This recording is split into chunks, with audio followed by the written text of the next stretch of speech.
So I got this cool box off this lady. Thing weighs a ton. Heavy sheet metal. Got a little box up top. This folds out. It's got a secret lock.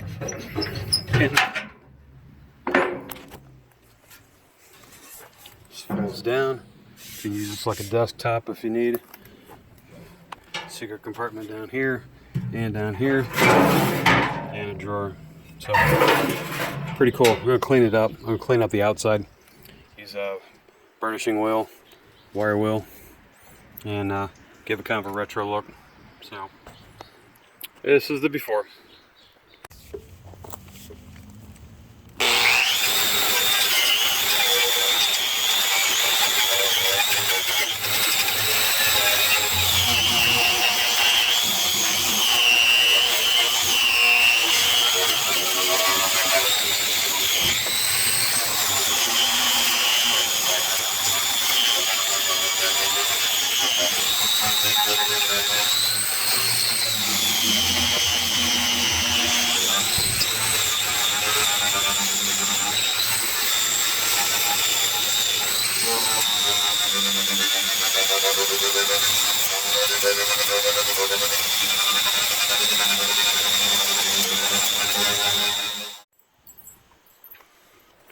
All right, so I'm finished buffing it with the wire wheel. See, I put a nice little sheen on it.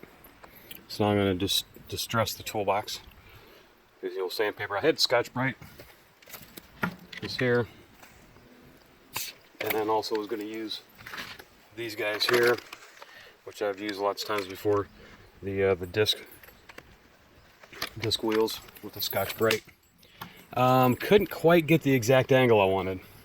So I'm gonna use the sandpaper here. You can see I got right here on that.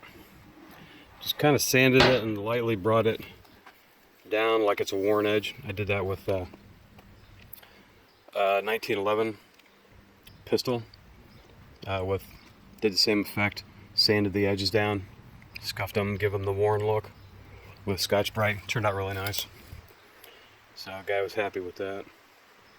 I got it back to him. So I'm just gonna basically go around all the edges, lighten them up, take them down to bare metal, and then I'll probably either hit it with the wire wheel again to soften it, or maybe steel wool to soften the edges so it's got more of a burnished look and worn. Now looking at this box is welded together to be functional, not to be precise and exact. So you're going to have high spots and low spots, and you're going to have dings. Where's it at? Right there. Focus on that.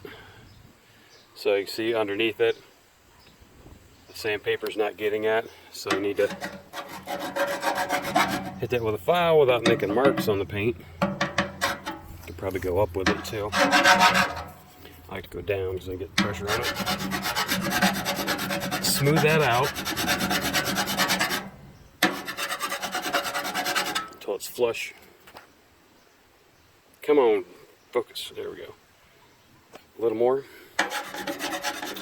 And as you're filing, you want to file and then slowly turn the file a little at a time to hit all the angles. So that's kind of goes without saying, but thought I'd throw that in there. Start up this way and then slowly work your way down. And with that, it looks pretty clear. So we'll go back to sanding. So as far as the inside ones, I think I'll leave them, or maybe I'll just give a quick brush on the corner edges to enhance the distressed look.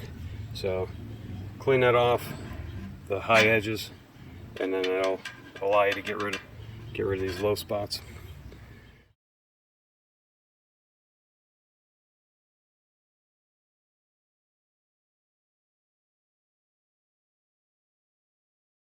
After I got the cleaner and degreaser on it, yeah, she was pretty filthy. So I got her respectably cleaned up. Now I want to weld this hinge over here. Try and get that tacked down and get it done. It lost a little bit of the shine. I think when I spray it with the clear coat, it'll come back. I got the matte. I like matte a little better. Glossy sometimes is a little too much. I want it to be a little more subtle and look more like the metal, but still be protected.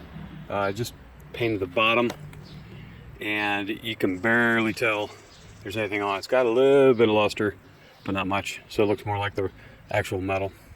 So I'm going to weld that and then go to the clear coat. Alright, so this hinge is busted. So what I did was I took a PB Blaster, sprayed it in there. This one here and here are the ones that move and are attached to the lid here. The outside three, that one, and that one, belong to the other half of the hinge underneath. So I took a PB Blaster, sprayed it, and the part that broke off, actually, I hit it with the screwdriver I got over here. I got right there, and I tapped it this way and this one, and got it to move slowly but surely. And then I took my channel locks and worked this back and forth little by little, and then slowly it finally come loose. So now this is a working hinge again, a rolling hinge. That's probably why it busted, because it rusted up, and whoever owned it previously didn't keep it oiled. So I'm going to oil these. So yeah, occasionally oil your stuff. So I'm going to roll these back around, and there's the tab. Spin that one around, and then I'm going to weld that tab to here. So what I'll do is probably go like that, and then match that, scoot that up like that, and I'll put a tack weld, 2 tacks there, 2 tacks on that one, and that should fix it. And it should also be out of the way when the lid closes. So that's a quick little tip on that. So I'm going to spray these guys too. Get my old PB Blaster. Best stuff on earth. Just a little bit.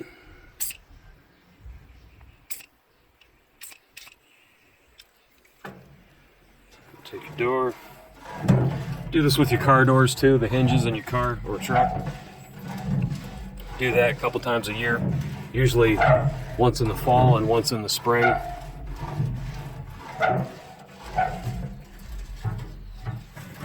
Work that back and forth. Keeps your hinges happy.